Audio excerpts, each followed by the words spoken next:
Hello students, welcome to Edu Shakha. आज की इसमें हम डिस्कस करने वाले हैं क्लास 12 बायोलॉजी का chapter number 1 reproduction in organism. इससे पहले वाले वीडियो में हमने डिस्कस किया था एसेक्सुअल रिप्रोडक्शन के बारे में। आज इसी को कंटिन्यू करते हुए आज हम डिस्कस करेंगे sexual reproduction in organism. Sexual reproduction की बात करें तो इसमें दो पेरेंट इन्वॉल्व होते हैं। दोनों ही पेरेंट जो हैं वो गैमेट्स का निर्माण करते हैं। गैमेट्स को हिंदी में कहते हैं युग्मक। तो युग्मक का निर्माण होता है और ये जो युग्मक है गैमेट्स, ये स्पेशल सेक्स सेल्स होते हैं जो जब मिलते हैं ना तो मिलकर एक नए ऑर्गेनिज्म की उत्पत्ति करते हैं, एक नए ऑर्गेनिज्म का जो है फॉर्मेशन कर रहे हैं। तो सेक्सुअल रिप्रोडक्शन में दो पेरेंट्स इन्वॉल्व हैं और यहाँ पर गैमेट्स का इन्वॉल्वमेंट होता है। गैमेट्स मिलकर नए ऑर्गेनिज्म उत्पन्न करते हैं। तो सेक्सुअल रिप्रोडक्शन को हम तीन भागों में पढ़ेंगे। एक हमारे पास है pre fertilization events. Pre fertilization का मतलब क्या हुआ? मतलब ये हुआ कि जब गैमेट्स मिलते हैं तो गैमेट्स के मिलने से पहले क्या होगा? गैमेट्स के मिलने से पहले क्या होगा? तो गैमेट्स के मिलने से पहले दो इवेंट्स होता है। क्या? एक है गैमेटोजेनेसिस। गैमेटोजेनेसिस का मतलब क्या होता है? गैमेटोजेनेसिस का मतलब होता है गैमेट्स का फॉर्मेशन। गैमेटोजेनेसिस क्या होता है? तो इसका मतलब होता है फॉर्मेशन ऑफ गैमेट्स। तो वो प्रोसेस जिसके द्वारा ऑर्गेनिज्म गैमेट्स बनाता है, युग्मक का निर्माण कर रहा है, उसी प्रोसेस को गैमेटोजेनेसिस कहते हैं। और दूसरा जो इसमें हम इवेंट देखेंगे वो है ट्रांसफर ऑफ गैमेट। तो किस तरीके से जो गैमेट्स बनता है वो ट्रांसफर होता है। जैसे कि बात किया जाए प्लांट्स, प्लांट्स में क्या हो रहा है? प्लांट्स में जो पॉलन ग्रेन्स होते हैं, तो पॉलन ग्रेन्स जो है वो उड़कर स्टिग्मा पर जा रहे हैं। तो यहाँ पे एयर के द्वारा ट्रांसफर हो रहे हैं या फिर वाटर के द्वारा, या किस तरीके से जो है वो पॉलिनेट कर रहे हैं। तो ये हो गया ट्रांसफर ऑफ गैमेट्स। जो युग्मक होते हैं उनका स्थानांतरण कैसे होता है, उनको एक जगह से दूसरे का मूव कैसे किया जा रहा है, उसके बारे में पढ़ेंगे। फिर फर्टिलाइजेशन इवेंट्स। तो फर्टिलाइजेशन में क्या होता है? फर्टिलाइजेशन में होता है fusion, fusion of male and female gametes. जो गैमेट्स होते हैं वो मिलते हैं और मिलकर जाइगोट का निर्माण करते हैं। जाइगोट युग्मनज, और जाइगोट ही वो पहला सेल होता है जिसके द्वारा कोई भी ऑर्गेनिज्म जो है अपने लाइफ की शुरुआत करता है। चाहे आप एक प्लांट की बात करो या एनिमल की बात करो, कोई भी है, सब जो है अपने लाइफ की शुरुआत जो है इस सिंगल सेल से ही करते हैं, जिसको हम कहते हैं जाइगोट। उसके बाद है पोस्ट फर्टिलाइजेशन इवेंट्स। मतलब जाइगोट बन गया, अब जाइगोट के बाद फिर क्या होगा? तो जाइगोट के बाद होता है एम्ब्रायोजेनेसिस। एम्ब्रायोजेनेसिस का मतलब होता है कि जाइगोट से एम्ब्रायो का निर्माण होता है। एम्ब्रायो क्या हुआ? तो एम्ब्रायो, जैसे जाइगोट तो एक सिंगल सेल है, अब ये सिंगल सेल क्या करता है? माइटोसिस डिवीजन के द्वारा लगातार डिवाइड करते चला जाता है और पूरा एक सेल का गोला बना लेता है, उसी को एम्ब्रायो कहते हैं। और इसी एम्ब्रायो से फिर जो है धीरे धीरे उसके सारे पार्ट्स का डेवलपमेंट होगा। तो एम्ब्रायोजेनेसिस हो गया फॉर्मेशन ऑफ एम्ब्रायो। चलिए शुरुआत करते हैं गैमेटोजेनेसिस के साथ। गैमेटोजेनेसिस क्या होता है?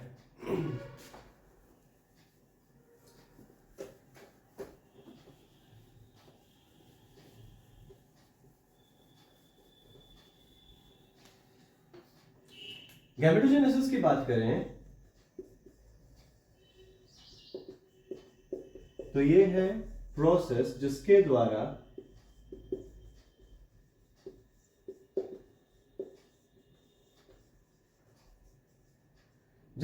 जो है गैमेट्स का निर्माण होता है। वो प्रोसेस जिसके द्वारा गैमेट्स का निर्माण होता है उसी प्रोसेस को कहते हैं गैमेटोजेनेसिस।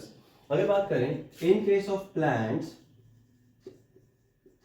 जो मेल गैमेट होता है ये होता है पॉलन, और जो फीमेल गैमेट होता है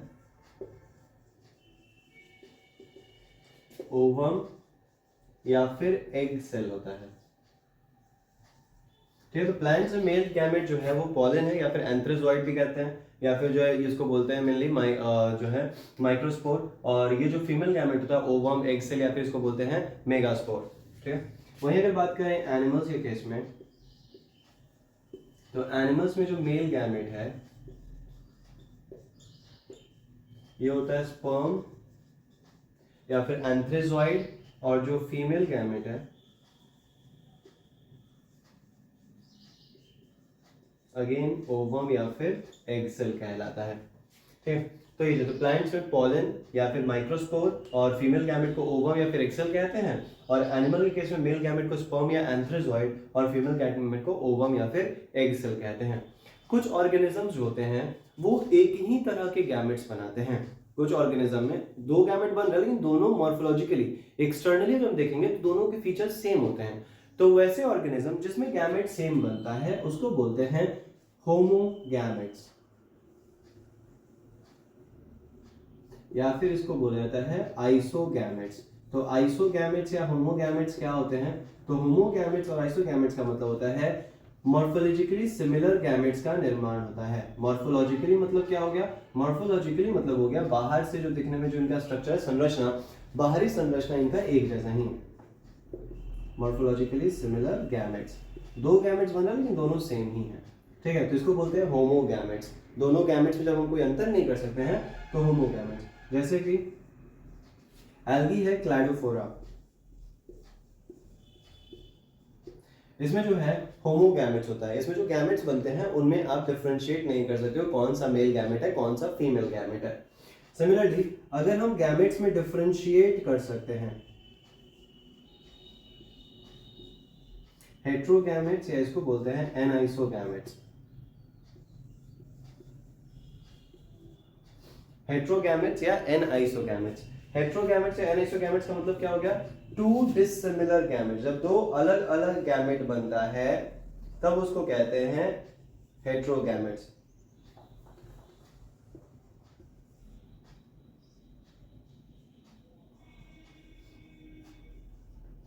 ठीक है, जैसे कि बात किया जाए एग्जांपल इसका हो जाता है फ्यूकस, ये भी एल्गी है।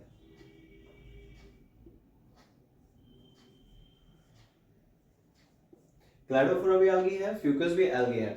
क्लैडोफोरा में देखो क्या कि दोनों जो गैमेट्स होते हैं उनमें हम अंतर नहीं कर सकते हैं, लेकिन जो फ्यूकस है इसके जो गैमेट्स होते हैं इनमें हम अंतर कर सकते हैं, ये क्लियरली अलग अलग होते हैं। जैसे ह्यूमंस की बात करें तो ह्यूमंस किस में आएगा? तो ह्यूमंस जो होता है वो भी हेट्रोगैमेट्स ही होता है। इसमें क्या होता है, जो स्पर्म होता है वो स्मॉल और मोटाइल होता है, मोटाइल मतलब मूवेबल। और वहीं अगर बात करते हैं ओवम को लेकर, तो जो ओवम होता है वो लार्ज और इमोटाइल होता है। तो यहाँ पर भी जो है दोनों में अंतर है, दोनों में एक्सटर्नल फीचर में अंतर है, तो इसे भी जो है हेट्रोगैमेट्स हो जाता है।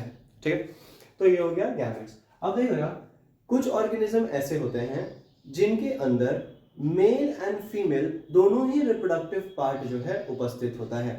जैसे कि बात किया जाए इन केस ऑफ प्लांट्स,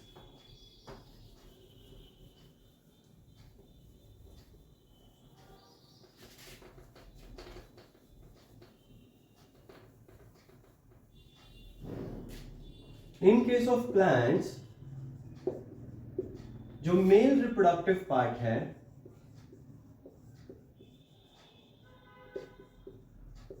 वो है स्टेमन। प्लांट के केस में जो मेल रिप्रोडक्टिव पार्ट होता है उसको स्टेमन कहते हैं, ठीक है। और जो फीमेल रिप्रोडक्टिव पार्ट होता है प्लांट में,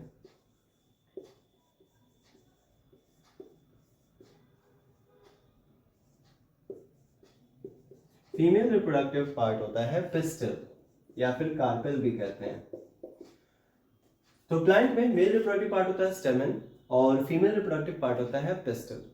अगर कोई फूल जिसमें दोनों ही मेल और फीमेल रिप्रोडक्टिव पार्ट उपस्थित है, कोई भी फूल या ऑर्गेनिज्म जिसमें दोनों ही male and female reproductive part एक ही ऑर्गेनिज्म में जब उपस्थित रहता है तो इस कंडीशन को बोलते हैं बाइसेक्सुअल। तो बाइसेक्सुअल का मतलब क्या हो गया? बाइसेक्सुअल का मतलब होता है having both male and female part in same body. एक ही बॉडी में दोनों ही मेल और फीमेल पार्ट जब होगा तो इसको बोलते हैं बाइसेक्सुअल। और यूनिसेक्सुअल बोलेंगे कब? यूनिसेक्सुअल का मतलब हो जाता है हैविंग ओनली वन पार्ट।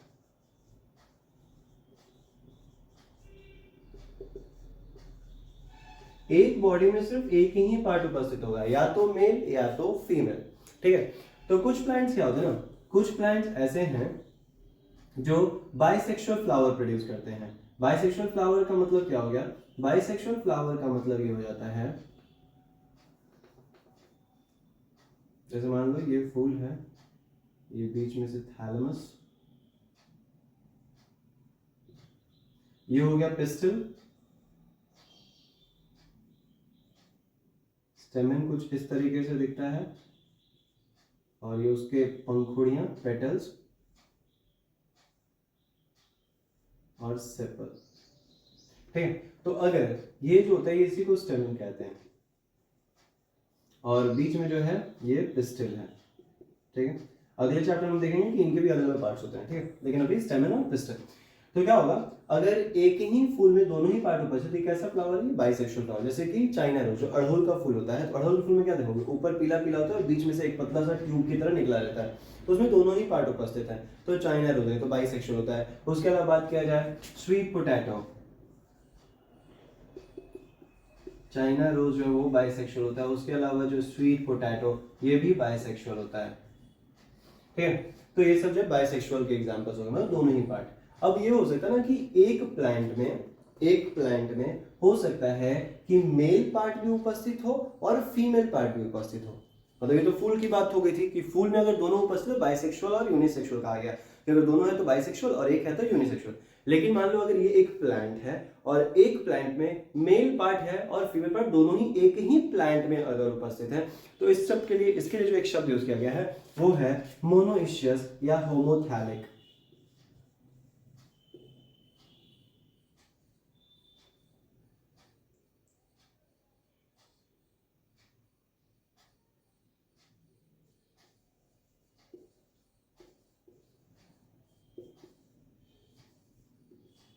तो इसका मतलब क्या होता है, इसका मतलब हुआ plant in which both flowers are present. Both flower का मतलब क्या हो गया कि यूनिसेक्सुअल फ्लावर भी है। ठीक है, यहाँ पे क्या हो सकता है कि मेल और फीमेल पार्ट वाले फ्लावर्स दोनों पर, मेल फ्लावर भी है। अच्छा, जो मेल फ्लावर होता है उसको बोलते हैं स्टेमिनेट। तो स्टेमिनेट का मतलब क्या हो गया, तो स्टेमिनेट का मतलब हो जाता है वैसा फ्लावर जिसमें स्टेमन उपस्थित है, और स्टेमन होता है मेल पार्ट, तो इसको बोलते हैं मेल फ्लावर। स्टेमिनेट फ्लावर क्या हो गया, मेल फ्लावर, जिसमें सिर्फ और सिर्फ स्टेमिनेट उपस्थित होगा। और कुछ को बोलते हैं पिस्टिलेट।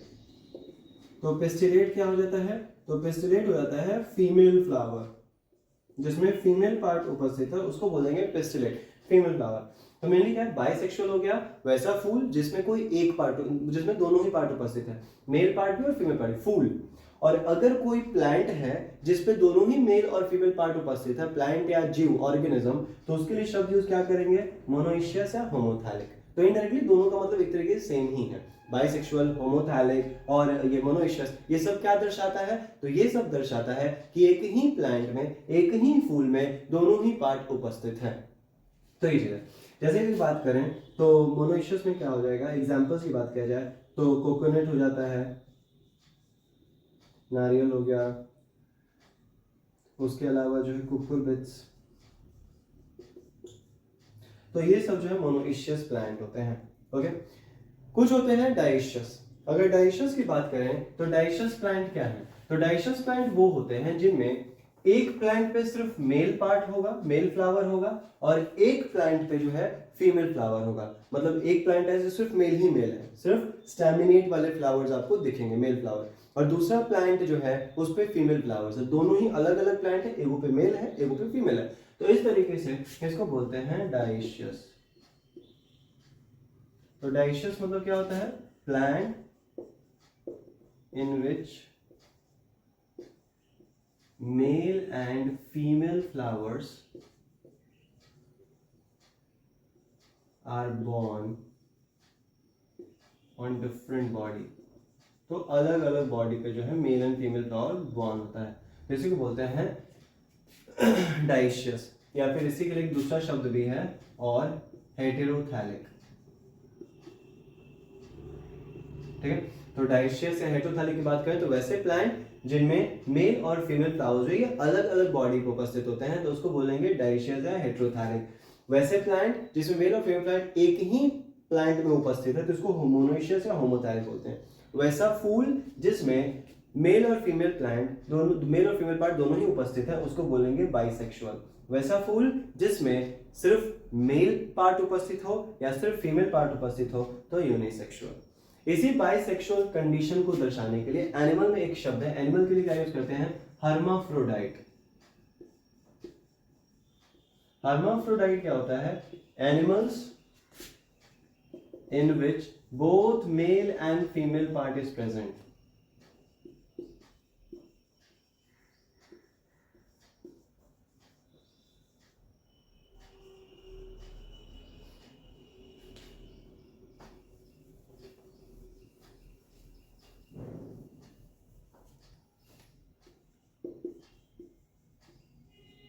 तो hermaphrodite एनिमल्स के लिए शब्द है जो ये है ना मोनोइशियस, जिसमें एक ही पार्ट में दोनों ही है, तो ये प्लांट के लिए एक तरीके से यूज किया जाता है, बाकी पूरे जीव के लिए यूज किया जाता है। लेकिन hermaphrodite स्पेशल शब्द है जो एनिमल्स के लिए यूज किया जाता है, और एनिमल्स में अगर एक ही बॉडी में दोनों मेल और फीमेल पार्ट उपस्थित होते हैं तो उसको hermaphrodite बोलते हैं।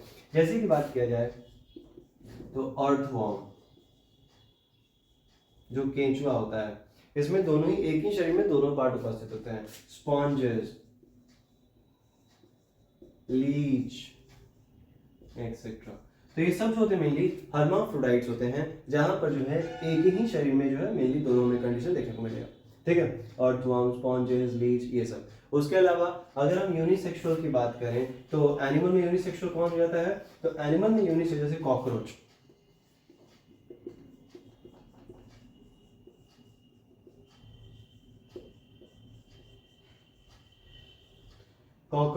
कॉकरोच में क्या होता है? जो मेल और फीमेल कॉकरोच अलग अलग होता है। फ्रॉग, ह्यूमंस, ये सब जो है यूनिसेक्सुअल में आएंगे, क्योंकि इसमें जो है male and female part are present in different body. जो मेल और फीमेल पार्ट होता है ये अलग अलग बॉडी में उपस्थित होता है, तो इसलिए इसको यूनिसेक्सुअल में रखा गया है। उसके अलावा प्लांट की बात करें तो कोकोनट, कोकोनट ये सब मोनोइशियस हैं। और डाइशियस की बात करें तो जैसे कि एग्जाम्पल की बात करें तो पपाया हो गया। पपाया में क्या होता है ना कि मेल और फीमेल पार्ट जो है वो अलग अलग प्लांट पे उपस्थित होता है। तो पपाया हो गया, डेट पाम हो गया, मर्केंटिया हो गया, मर्चेंटिया। ठीक, तो पपाया, डेट पाम, मर्चेंटिया, ये सब जो मेनली डाइशियस प्लांट्स के एग्जांपल्स हैं। और वही अगर मोनोइशियस है, कोकोनट, कुकुरबिच, ये सब जो है मेनली मोनोइशियस प्लांट का एग्जांपल हो गया। ठीक है, तो इसलिए तो जो गैमेटोजेनेसिस होता है, गैमेट्स का निर्माण हो रहा है, तो हमने देखा गैमेट क्या होता है? तो गैमेट वैसे सेक्सेस होते हैं जिनकी मदद से, जिनके फ्यूजन के द्वारा जो है नए ऑर्गेनिज्म उत्पन्न हो रहे हैं। तो ये चीज है, तो यहाँ पर ये बात हुआ। अच्छा, गैमेट्स का निर्माण होगा कैसे? तो हमने पिछली वीडियो में देखा था कि दो तरीके से सेल डिवीजन होता है, एक माइटोसिस और एक मियोसिस। तो जो गैमेट्स बनते हैं वो मियोसिस डिवीजन के द्वारा बनते हैं। गैमेट्स जो बनते हैं वो मियोसिस डिवीजन के द्वारा बनते हैं। मियोसिस डिवीजन क्यों किया जाता है? मियोसिस डिवीजन इसलिए किया जा रहा है, सोचो अगर माइटोसिस होता तो जैसे इंसान है, तो इंसान में कितना क्रोमोसोम होता है? तो इंसानों के अंदर जो है 46 क्रोमोसोम होता है। इंसानों में 46 क्रोमोसोम है, या फिर हम इसको बोल सकते हैं 23 पेयर क्रोमोसोम। ठीक, तो इंसानों में जो 46 क्रोमोसोम है। अब सोचो अगर माइटोसिस के द्वारा बनता, तो माइटोसिस में क्या होता है? माइटोसिस में क्रोमोसोम की संख्या सेम हो गई, तो जो स्पर्म बनेगा उसमें भी 46 क्रोमोसोम, और जो ओवम बनेगा उसमें भी 46 क्रोमोसोम। अगर माइटोसिस से बन रहा है तो दोनों मिलेंगे तो क्या हो जाएगा? दोनों मिलेंगे तो एक ऐसा सेल बनेगा जिसमें क्रोमोसोम की संख्या कितनी हो गई? क्रोमोसोम की संख्या हो जाएगी 92। तो ये तो इंसान रहेगा ही नहीं, तो कुछ और ही अलग ही सेल बन जाएगा। तो इसलिए माइटोसिस के द्वारा डिवीजन नहीं होता है। पहले क्या किया जाता है? क्रोमोसोम की संख्या को आधा कर दिया। मेल में क्या होगा? मेल में होगा ये कि 46 क्रोमोसोम है, तो स्पर्म का निर्माण होगा, और स्पर्म का जो निर्माण होगा उसमें क्रोमोसोम जाएगा इसका आधा, सिर्फ 23 क्रोमोसोम। ध्यान रखना है, 23 पेयर है, 23 को जोड़ा, लेकिन इसमें सिर्फ और सिर्फ कितना गया? 23 क्रोमोसोम। तो ये स्पर्म में 23 क्रोमोसोम। इसलिए फीमेल में क्या होगा? तो फीमेल में भी 46 क्रोमोसोम है। ठीक है, ये मियोसिस डिवीजन करेगा, ये भी मियोसिस डिवीजन किया, और मियोसिस डिवीजन के द्वारा क्रोमोसोम की संख्या को आधा कर जाते हैं। यहाँ पे 46 है, तो जो ओवम बनेगा, ओवम में भी जो है 23 क्रोमोसोम जाएगा। ठीक है, और फर्टिलाइजेशन के द्वारा जब दोनों मिलेंगे तो 23 और 23 ये हो जाएगा, एक नया सेल बन गया जिसमें 46 क्रोमोसोम हो गए। तो इस तरीके जो शुरुआती नंबर्स होता है क्रोमोसोम को, उसको रिस्टोर कर दिया जाता है मियोसिस डिवीजन के द्वारा। तो माइटोसिस जो है यहाँ पे नहीं होगा। जब भी गैमेट्स का निर्माण होता है तो गैमेटोजेनेसिस के द्वारा मियोसिस डिवीजन होता है। मियोसिस में क्रोमोसोम की संख्या को पहले ही आधा कर दिया जाता है। तो मेल में क्या होगा, मेल में क्रोमोसोम आधा ही जाएगा, फीमेल में भी क्रोमोसोम आधा जाएगा, और दोनों का जब न्यूक्लियस फ्यूज करेगा तो इस तरीके से आधा क्रोमोसोम मेल का, आधा क्रोमोसोम फीमेल का, और दोनों मिलेगा तो पूरा जो है जो शुरुआती नंबर था वो फिक्स हो जाएगा। तो ये सेल्स जिनसे गैमेट्स बनते हैं, ये जो सेल्स होते हैं जिनसे गैमेट्स बनते हैं, उनको बोलते हैं मियोसाइट्स। तो मियोसाइट्स क्या होता है, the cell from which gametes are formed, वैसी कोशिकाएं जिनसे युग्मकों का निर्माण हो रहा है, तो उसको बोलते हैं मियोसाइट्स। ठीक है, तो मियोसाइट जो है ये मियोसिस डिवीजन करता है, और मियोसिस डिवीजन करके जो है गैमेट्स का निर्माण करता है, और यही गैमेट्स जब फ्यूज करेंगे तो फिर जो है नए ऑर्गेनिज्म का निर्माण हो जाएगा। जैसे कि जो हाउस फ्लाई होता है, तो हाउस फ्लाई की बात करें तो हाउस फ्लाई में क्या देखोगे, जो मियोसाइट्स होता है उसमें 12 क्रोमोसोम हमें देखने को मिलते हैं। ठीक है, तो आधा होगा तो 6 और 6, तो इस तरीके से जो है गैमेट्स का निर्माण हो रहा है। ठीक है,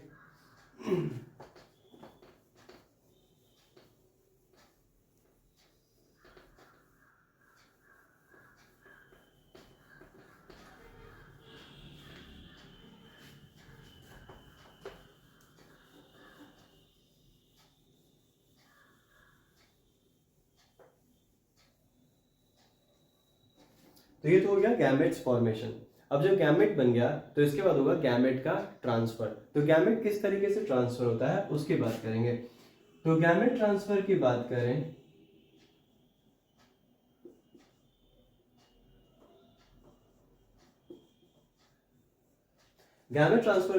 तो सबसे प्लांट्स में देखें तो प्लांट्स में क्या होता है, तो प्लांट्स में एक प्रोसेस है जिसके द्वारा गैमेट ट्रांसफर होता है। हालांकि कुछ ऑर्गेनिज्म ऐसे होते हैं जो बाइसेक्सुअल फ्लावर्स प्रोड्यूस करते हैं। तो अगर प्लांट बाइसेक्सुअल फ्लावर प्रोड्यूस करे तो क्या होगा ना कि उसका जो पॉलन ग्रेन है वो उसी के स्टिग्मा पर गिर जाएगा, उसी के पिस्टिल पे गिर जाएगा, और इस तरीके से वो आपस में ही पॉलिनेट कर लेंगे। तो इसको बोलते हैं सेल्फ पॉलिनेशन, जहां पर क्या हो रहा है, एक फ्लावर के अंदर ही उसी का पॉलन उसी के पिस्टिल पर गिर गया, एक फूल में ही उसका जो पॉलन था वो पिस्टिल पर गिर गया। तो ये हो गया मेनली जो है सेल्फ पॉलिनेशन। तो प्लांट में जो गैमेट का ट्रांसफर होता है इस प्रोसेस को कहते हैं पॉलिनेशन। तो पॉलिनेशन क्या है, तो पॉलिनेशन होता है transfer of gametes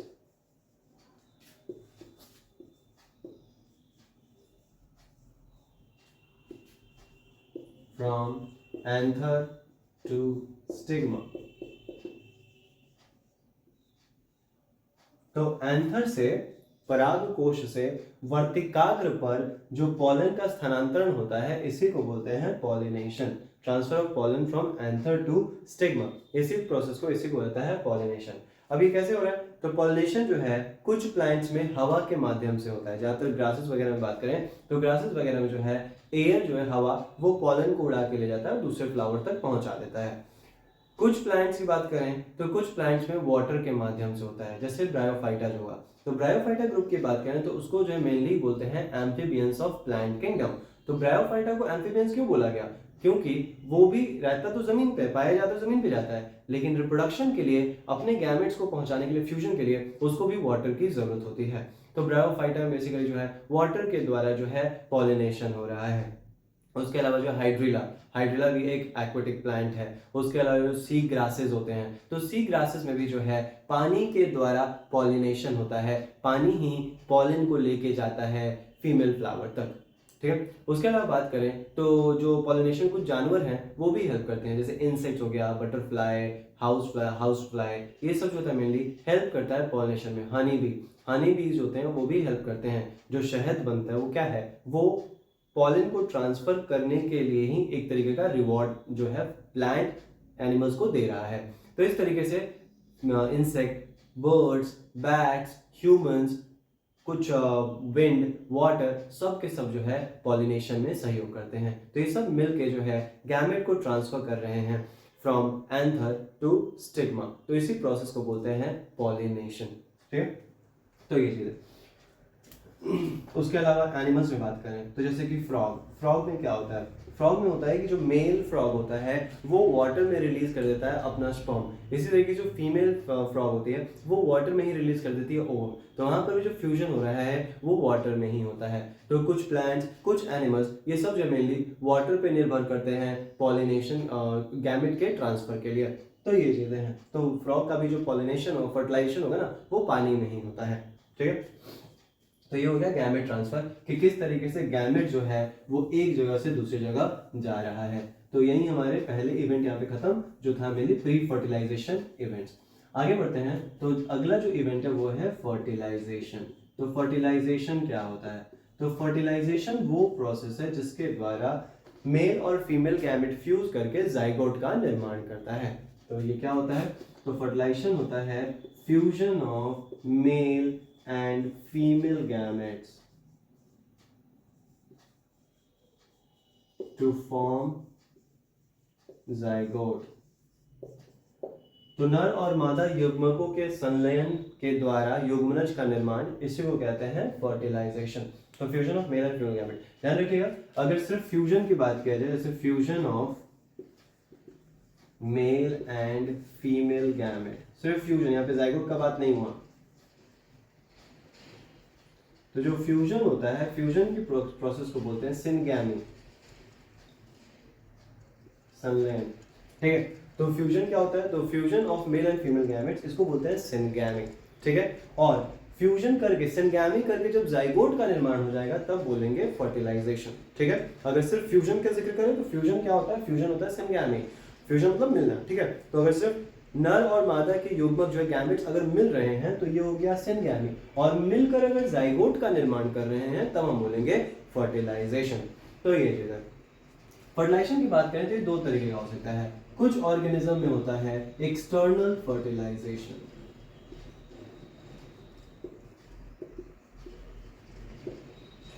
external fertilisation का मतलब क्या हो गया? जो मेल और फीमेल गैमेट्स होते हैं वो शरीर से बाहर रिलीज कर दिए गए। जैसे कि पानी, अभी थोड़ा देर फ्रॉग के बात हुआ था, तो फ्रॉग में क्या होता है? जो मेल फ्रॉग है वो स्पर्म जो है वाटर में रिलीज कर दिया, जो फीमेल फ्रॉग होती है उसका ओवम जो भी वाटर में रिलीज हो जाता है, और वाटर में ही दोनों मिलते हैं। तो जब फर्टिलाइजेशन शरीर के बाहर होता है तो इसको बोलते हैं एक्सटर्नल फर्टिलाइजेशन। ठीक है, the type of fertilization in which the fusion of male and female gamete takes place outside the female body, तो इसी को बोला जाता है एक्सटर्नल फर्टिलाइजेशन। जैसे हमें देखने को मिलेगा फ्रॉग्स वगैरह में। ठीक है, फ्रॉग या फिर जो एक्वेटिक एनिमल्स होते हैं ज्यादातर उनमें एक्सटर्नल फर्टिलाइजेशन में देखने को मिलता है। वहीं दूसरी तरफ बात करें इंटरनल फर्टिलाइजेशन,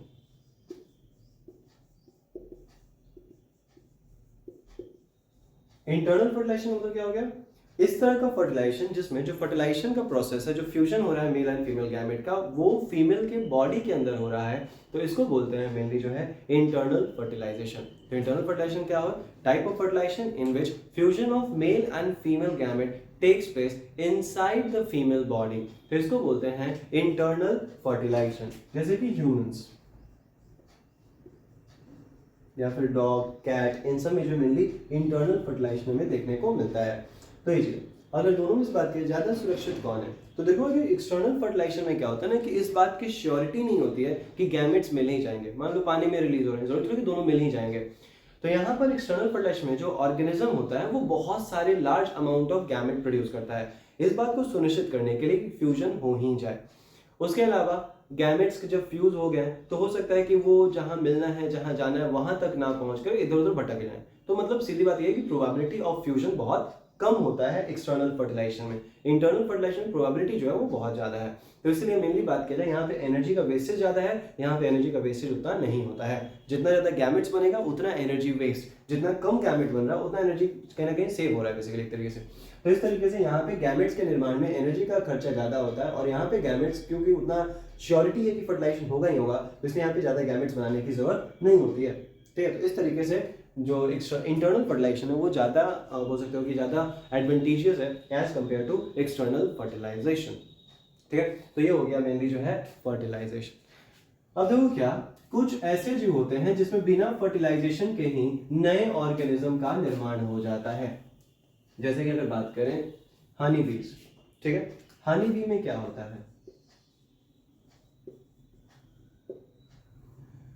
हनी बी की बात किया जाए तो जो फीमेल होती है, फीमेल जो होती है वो डिप्लॉइड होती है। डिप्लॉइड का मतलब क्या हो गया, इसमें जो क्रोमोसोम का संख्या होता है वो पेयर में डबल है, ठीक है। तो जो फीमेल है वो डिप्लॉइड है 2 में।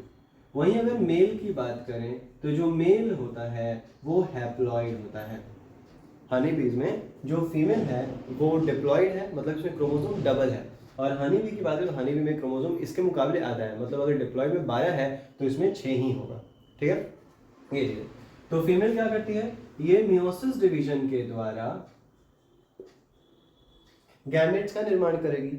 अब गैमेट जब मियोसिस डिवीजन होता है तो मियोसिस में क्या होता है, क्रोमोसोम की संख्या को आधा करे। तो मान लो इसने ओवम बनाया, तो ओवम में जो क्रोमोसोम का संख्या होगा वो हो गया n, ठीक है। तो ये चीज है। और मियोसिस में क्या होता है कि मान लीजिए एक, और ये जो है माइटोसिस डिवीजन के द्वारा गैमेट बनाएगा। ये माइटोसिस डिवीजन क्यों कर रहा है, क्योंकि अगर मियोसिस हो तो और ज्यादा क्रोमोसोम आधा हो जाएगा। तो यहाँ पर ये माइटोसिस डिवीजन के द्वारा क्रोमोसोम का संख्या करता है, ठीक है। तो मान लो ये भी 2-3 गैमेट बनाया,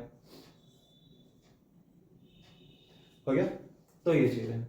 अब देखो क्या, अगर एक सेल फ्यूज कर जाएगा इसके साथ, ठीक है, एक सेल मान लो ये जो है ये फ्यूज कर गया इसके साथ, ठीक है। तो ये क्या बन जाएगा, तो जब जिसका फ्यूजन हो जाता है, जिसका फ्यूजन हो जाता है तो फ्यूजन होके वो फीमेल बन जाएगा। लेकिन अगर मान लो एग सेल जिसका फ्यूजन नहीं हुआ, ठीक है, एग सेल जिसका फ्यूजन नहीं हुआ, तो जो बिना फ्यूजन के रहते, ये दोनों फ्यूज कर गए, तो फ्यूज करके कितना हो गया, n और n 2n बन जाएगा। लेकिन सपोज करो इसका फ्यूजन नहीं हुआ है, तो जब बिना फ्यूजन के ही ये क्या करता है, ये तब्दील हो जाएगी। तो जो फ्यूजन होगा तो ये फीमेल बन गए, और ये बिना फ्यूजन के ही क्या बन जाएगा, तो ये बन जाता है mail.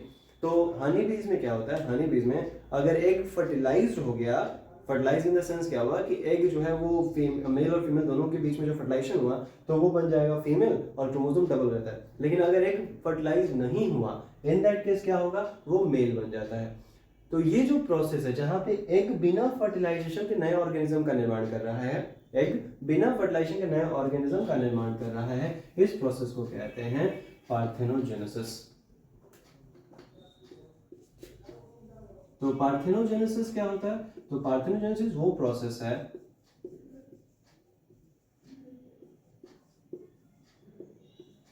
New organisms are formed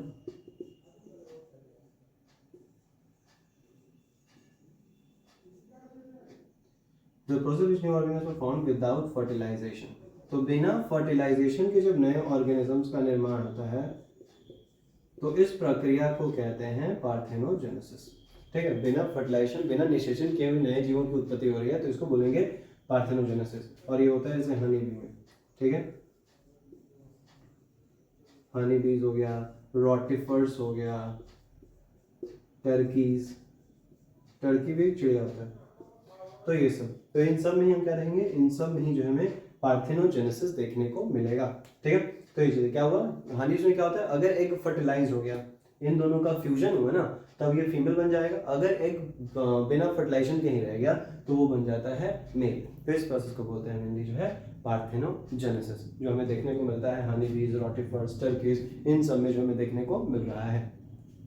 fruit के केस में भी होता है, फल में भी क्या होता है ना, जैसे कि प्लांट में जब फर्टिलाइजेशन होगा ना, तो फर्टिलाइजेशन के बाद प्लांट में क्या होता है, जैसे कि फर्टिलाइजेशन हुआ तो फर्टिलाइजेशन के बाद क्या होने वाला है, जो उसका ओव्यूल होता है, ओव्यूल बन जाता है सीड। अगर फर्टिलाइजेशन हुआ तो जो उसका ओव्यूल होता है प्लांट में जो फीमेल पार्ट होता है ना, फीमेल पार्ट के अंदर ओव्यूल पाया जाता है, तो ओव्यूल बन जाता है सीड, और जो ओवरी होता है फर्टिलाइजेशन के बाद बन जाता है फ्रूट, ठीक है। तो कभी कभी क्या होता है ना, बिना फर्टिलाइजेशन के ही फ्रूट का निर्माण हो जाता है। तो अगर फ्रूट का फॉर्मेशन जो है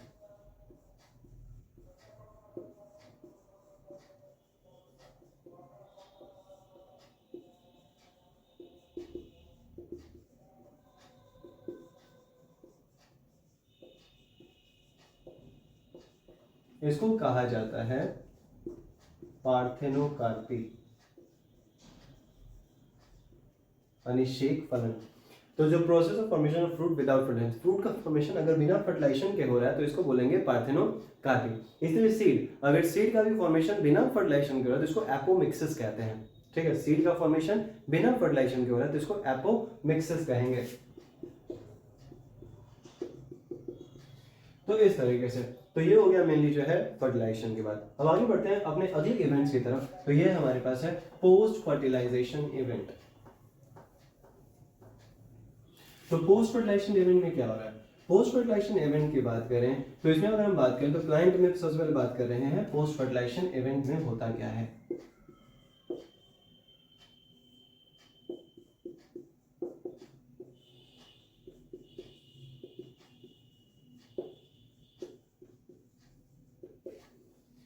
तो प्लांट के अंदर जैसे ही फर्टिलाइजेशन हो गया, मेल एंड फीमेल गैमेट्स का फ्यूजन हो गया, उसके बाद क्या होता है, जो फ्लावर के पार्ट्स होते हैं, सेपल्स, पेटल्स, ये सब जो है डीजेनरेट कर जाते हैं, सब गिर जाते हैं, इनका कोई काम नहीं है। जो ओवरी होता है, ओवरी चेंज हो जाता है फ्रूट में, जो ओवरी है ये चेंज होता है फ्रूट में, और जो ओव्यूल होता है ये चेंज हो जाता है सीड में। ठीक है, तो फर्टिलाइजेशन ये हो रहा है। उसके अलावा क्या देखोगे यहाँ पे देखोगे प्लांट्स में जो होता है ना, डबल फर्टिलाइजेशन होता है। प्लांट्स के केस में डबल फर्टिलाइजेशन होता है, जो हम अगले चैप्टर में इसके बारे में ज्यादा विस्तारपूर्वक पढ़ेंगे। तो डबल फर्टिलाइजेशन होता है जिसमें दो चीजें बनती हैं, एक बनता है एंडोस्पर्म, और ये एंडोस्पर्म क्या करता है, ये न्यूट्रिशन प्रोवाइड करता है, पोषण देता है। किसको पोषण दे रहा है? तो ये पोषण देता है जाइगोट। ये पोषण देगा किसको? जाइगोट से। जाइगोट जो होता है एक सेल है, ये बहुत सारे सेल्स का गोला बनाएगा जिसको एम्ब्रायो कहते हैं। तो ये मेनली जो है ना एम्ब्रायो को पोषण देगा। एम्ब्रायो का जब विकास हो रहा है तो उस दौरान एंडोस्पर्म जो है ये पोषण देता है कि सेल्स जो है डिवाइड कर करके जो है एम्ब्रायो का निर्माण कर सके। तो पोस्ट फर्टिलाइजेशन में हम यहाँ पे क्या देंगे, मेनली जो है इसको एम्ब्रायोजेनेसिस कहते हैं। जाइगोट से एम्ब्रायो के फॉर्मेशन का जो प्रोसेस होता है, इस प्रोसेस को एम्ब्रायोजेनेसिस कहा जाता है। तो एम्ब्रायोजेनेसिस क्या है? The process of formation of embryo from zygote is called embryogenesis. और ये जो प्रोसेस होता है, ये एम्ब्रायो बन गया और ये एम्ब्रायो सीड के अंदर रहता है। जब सीड को हम रोपेंगे, ठीक है, जब उसको फेवरेबल कंडीशन मिलेगा, मॉइस्चर और सॉइल, उसके अलावा प्रॉपर एयर, तो इन दैट केस सीड जो होता है वो जर्मिनेट कर जाएगा, अंकुरित हो जाएगा। तो इस तरीके से ये एम्ब्रायो जो है एक नए प्लांट के रूप में जो है बदल जाता है। तो प्लांट में फर्टिलाइजेशन के बाद क्या हो रहा है? फर्टिलाइजेशन में होता है कि सारे जो उसके फ्लावर के पार्ट होते हैं वो गिर जाते हैं। जो ओवरी होता है वो फ्रूट में बदल जाता है, जो ओव्यूल होता है वो सीड बदल जाता है। यहाँ पे डबल फर्टिलाइजेशन हमें देखने को मिलेगा, और डबल फर्टिलाइजेशन में दो चीजें बन रही हैं। एंडोस्पर्म जो न्यूट्रिशन देने का काम करती है, provide nutrition to the embryo, और जाइगोट जो है ये बदल जाता है एम्ब्रायो में, और यही एम्ब्रायो बीज के अंदर होता है। और जब हम बीज को रोपते हैं तो वही एम्ब्रायो जो है वो एक नए पौधे का रूप ले लेता है। तो इस तरीके से यहाँ पर जो है पोस्ट फर्टिलाइजेशन इवेंट प्लांट के केस में होता है। लेकिन अगर एनिमल्स की बात करें तो एनिमल में क्या हो रहा है? एनिमल में क्या होता है, कुछ एनिमल ऐसे होते हैं जिनमें जो एम्ब्रायो है, एम्ब्रायो के ऊपर एक हार्ड कैल्शियम का लेयर चढ़ जाएगा। एम्ब्रायो के ऊपर हार्ड कैल्शियम का लेयर चढ़ जाता है, और हार्ड कैल्शियम का लेयर चढ़ के वो जो एम्ब्रायो है वो बन जाएगा एग, अंडा। ठीक है, अंडा जो मार्केट वगैरह मिलता है उसी अंडे की बात करें तो ये जो एम्ब्रायो है उस पर हार्ड कैल्शियम का लेयर चढ़ जाएगा और वो अंडा बन जाता है। तो वो ऑर्गेनिज्म क्या करता है, उस अंडे को दे देता है। तो कुछ ऑर्गेनिज्म ऐसे होते हैं जो अंडा देते हैं। तो वैसे ऑर्गेनिज्म जो अंडा देते हैं उनको कहते हैं ओवीपैरस। ओवीपैरस क्या होता है? ऑर्गेनिजम्स दैट ले एग, जैसे कि हेन हो गया, स्नेक्स हो गया, एक्सेट्रा। ठीक है, तो कुछ ऑर्गेनिजम्स जो होते हैं वो अंडा देते हैं, और इस अंडे को जो फीमेल होती है वो इंक्यूबेट करती है। इंक्यूबेट का मतलब क्या होता है? तो इंक्यूबेशन का मतलब है उसको गर्माहट देना। तो लगभग जो है देखो क्या 21 दिन का ये समय होता है, और 21 दिन में जैसे मुर्गी की बात करें तो मुर्गी में क्या होता है, मुर्गी जो है अंडे को 21 दिन तक जो है गर्माहट देती है, और फिर वहां से जो है वो छोटा सा चुजा जो है, चुच्चिक होता है, वो बाहर आता है। तो इस तरीके से अंडे से जो बच्चा बाहर निकलता है। तो कुछ ऑर्गेनिज्म ऐसे हैं जो अंडा देते हैं, तो अंडे देने वाले ऑर्गेनिज्म को कहते हैं ओवीपैरस। ठीक है, उसके अलावा कुछ ऑर्गेनिज्म होते हैं जो अंडा ना देकर सीधे सीधे बच्चे को जन्म देते हैं। तो जो बच्चे को जन्म देते हैं उसको बोलते हैं बेबी पैरस। तो बेबी पैरस क्या होता है?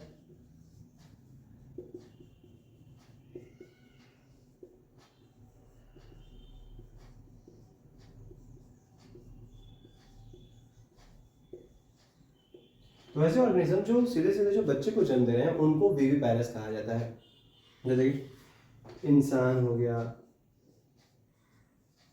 उसके अलावा जो है कैट, डॉग एक्सेट्रा, तो इन सब में विविपेरस होता है। कुछ ऑर्गेनिज्म होता है ओवोविविपेरस। ओवोविविपेरस की बात करें तो ओवोविविपेरस का मतलब क्या होता है, अंडा बन जाता है फीमेल बॉडी के अंदर, एग का डेवलपमेंट हो गया, और ये अंडे की हैचिंग जो होती है ना वो भी बॉडी के अंदर ही होती है, और फिर जो बच्चा है वो बाहर आता है। तो इस तरह के प्रोसेस को ओवोविविपेरस कहा जाता है, जो मेनली हमें शार्क्स वगैरह में देखने को मिलेगा, ओवोविविपेरस। ठीक है, तो ये चीज़ है। तो इस तरीके से जो ऑर्गेनिजम्स होते हैं, कुछ ऑर्गेनिज्म ओविपेरस होते हैं, कुछ ऑर्गेनिज्म जो है विविपेरस होते हैं, और कुछ ऑर्गेनिज्म ओवोविविपेरस होते हैं।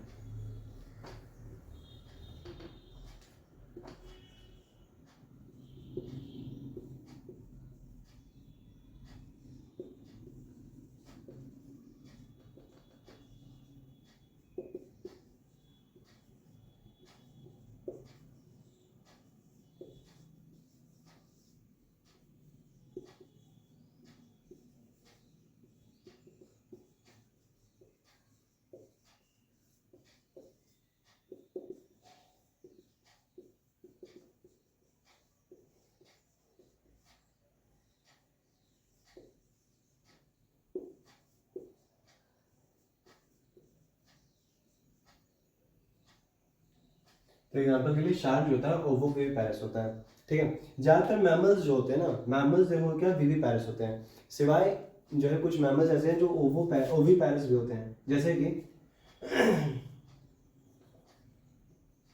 प्लैटिपस।